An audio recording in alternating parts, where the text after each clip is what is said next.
નમસ્કાર મિત્રો, અમારી યુટ્યુબ ચેનલ આવો ભક્તિ સત્સંગમાં આપ સૌનું હાર્દિક સ્વાગત છે।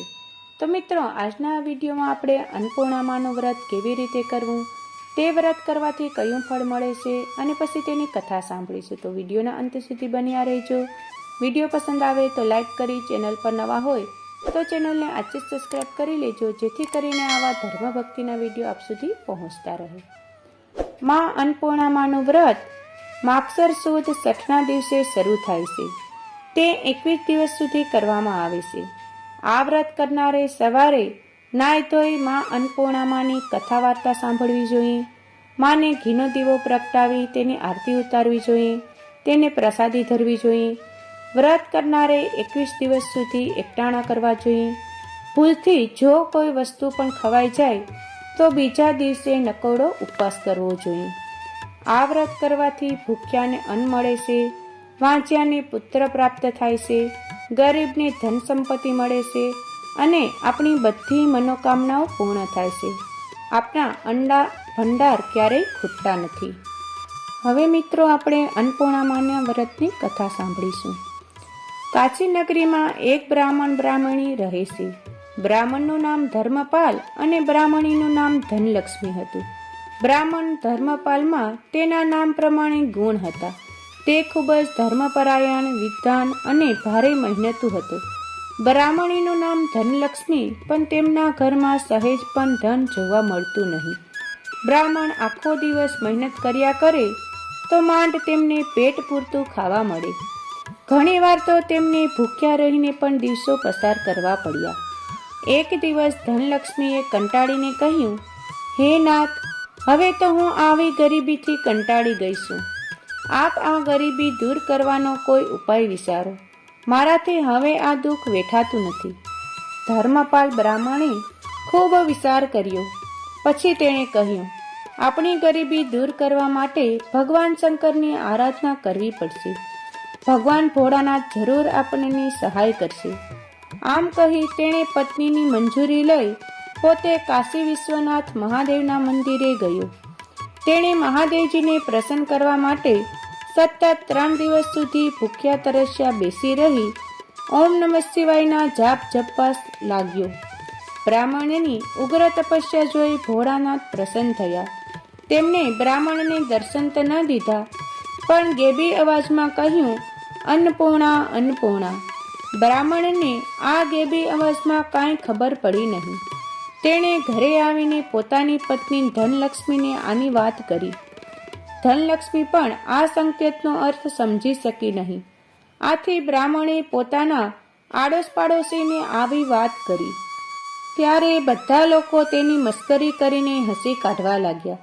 વળી એક તો કહે, અલ્યા ધર્મપાલ, તને 3 દિવસ સુધી ખાવાનું મળ્યું નહીં એટલે તને અન્નપૂર્ણાના ભણકારા સંભળાયા હશે। ધર્મપાલ તો બધાની ઠઠ્ઠા મસ્કરી સાંભળી નિરાશ થઈ ગયો, પણ તેની પત્ની ધર્મલક્ષ્મીએ તેને સાંત્વન આપતા કહ્યું, સ્વામી, ભલે લોકો ગમે તે કહે, પણ ભોળાનાથ જરૂર તમારા પર પ્રસન્ન થયા હશે। માટે આજે જ તમે ફરી મંદિરમાં જાઓ અને ભગવાન શંકરની તપસ્યા કરો। પત્નીની વાત સાંભળી ધર્મપાલ ફરી મંદિરમાં ગયો અને ઉગ્ર તપસ્યા શરૂ કરી દીધી।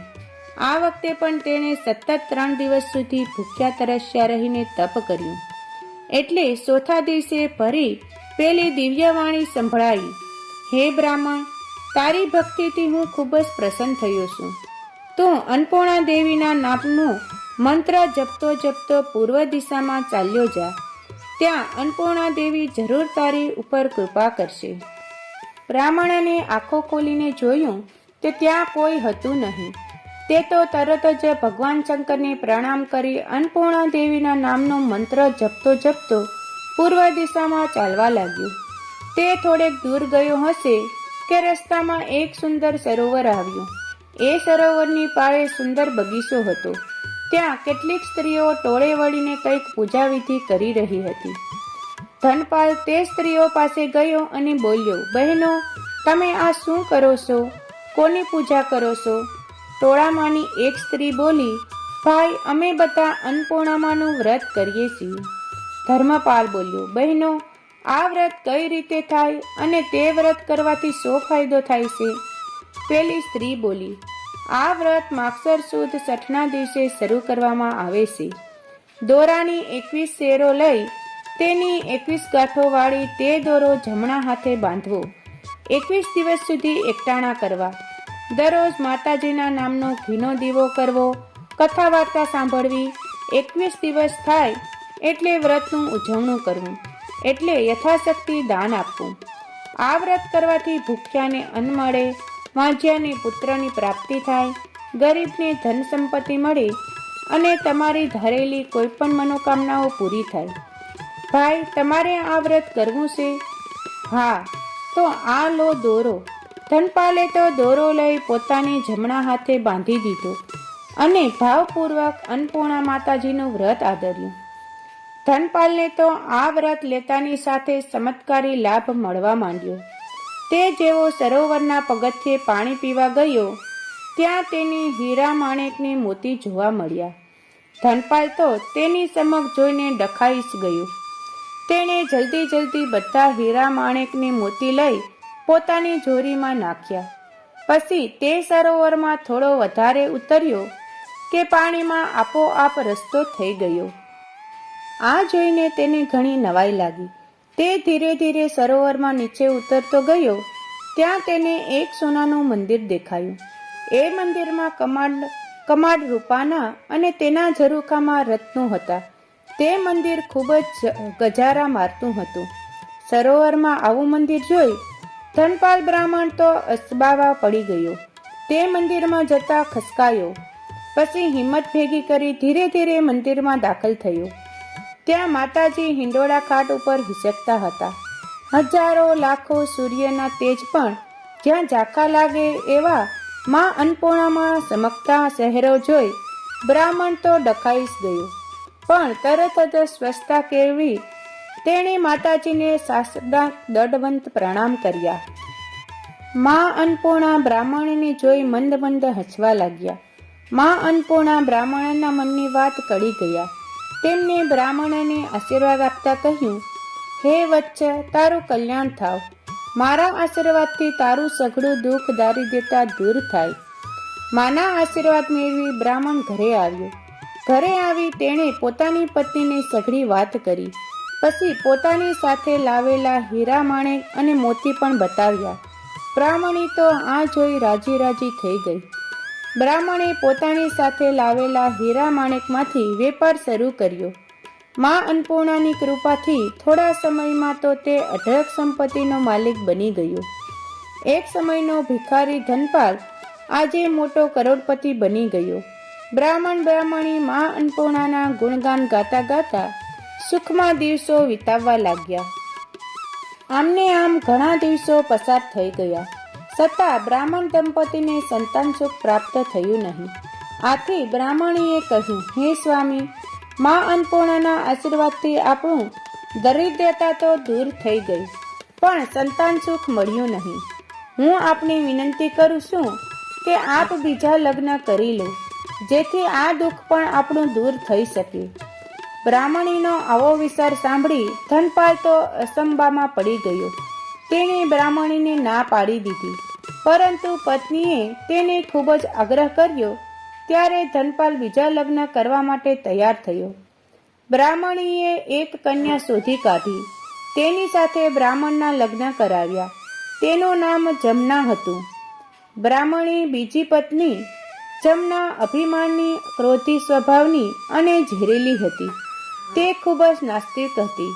તે ધર્મ કર્મમાં માનતી ન હતી. બીજા વર્ષે બ્રાહ્મણે અન્નપૂર્ણામાનું વ્રત શરૂ કર્યું. વ્રત પૂરું થવાને માત્ર 3 દિવસ જ બાકી હતા કે જમનાએ એક રાતે ધનપાલના હાથે બાંધેલો દોરો તોડી નાખ્યો. આથી માં અન્નપૂર્ણા કોપાયમાન થયા. અચાનક અડધી રાતે ક્યાંકથી આગ લાગી અને એ આગમાં ધનપાલની બધી માલ મિલકત બળીને રાખ થઈ ગઈ. તેમની મોટી હવેલી પણ બળી ગઈ. તેમના જીવ માંડ માંડ બચ્યા, પણ હવે તેમને ખાવા પીવાના પણ ચાચા પડી ગયા. આવા કપરા સમયમાં નવી પત્ની જમના પતિનો સાથ છોડી પિયર ચાલી ગઈ.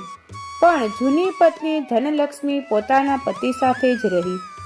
ધનલક્ષ્મી અને ધનપાલે માં અન્નપૂર્ણાને કરગરી હાથ જોડી માફી માંગી અને પછી ફરીથી માં અન્નપૂર્ણામાનું વ્રત કરવાનું વિચાર્યું. ધનપાલ પાછો સરોવર પાસે આવ્યો અને માં અન્નપૂર્ણામાનું નામ લઈ સરોવરમાં પડ્યો. માતાજીએ તેને એકદમ ઝીલી લીધો અને ફરી આશીર્વાદ આપતા કહ્યું, વત્સ, તારે પુત્ર જોઈતો હતો તો મારી પાસે આવીને માગ્યો હોત તો હું તારી ઈચ્છા જરૂર પૂરી કરત. તારે ફરી પરણવાની શી જરૂર હતી? ખેર, જે થવાનું હતું તે થઈ ગયું. જા, તને મારા આશીર્વાદ છે. બ્રાહ્મણે ઘરે પાછો આવ્યો. તેણે જોયું તો માં અન્નપૂર્ણાની કૃપાથી તેની જાહો જલાલી પાછી મળી ગઈ. થોડા સમયમાં તો બ્રાહ્મણીને સારા દિવસો ચડ્યા અને સમય જતાં તેણે એક રૂપાળા દીકરાને જન્મ આપ્યો. ત્યારબાદ બ્રાહ્મણીએ સાથે મળી માં અન્નપૂર્ણામાનો આજીવન વ્રત કરવાની ટેક લીધી. બ્રાહ્મણી અને તેમનો બાળક ત્રણેય સુખના દિવસો વિતાવા લાગ્યા. હે અન્નપૂર્ણામા, તમે જેવા બ્રાહ્મણીને ફળ્યા તેવા તમારા વ્રત કરનાર અને કથા સાંભળનાર સૌને ફળજો. તો મિત્રો, આ વિડીયોમાં આપણે અન્નપૂર્ણામાનું વ્રત કેવી રીતે કરવું અને તેની કથા સાંભળી. જો વિડીયો પસંદ આવ્યો હોય તો કોમેન્ટમાં જય માતાજી જરૂર લખજો. હવે નવા વિડીયો સાથે મળીશું. ત્યાં સુધી સૌને જય સિયારામ.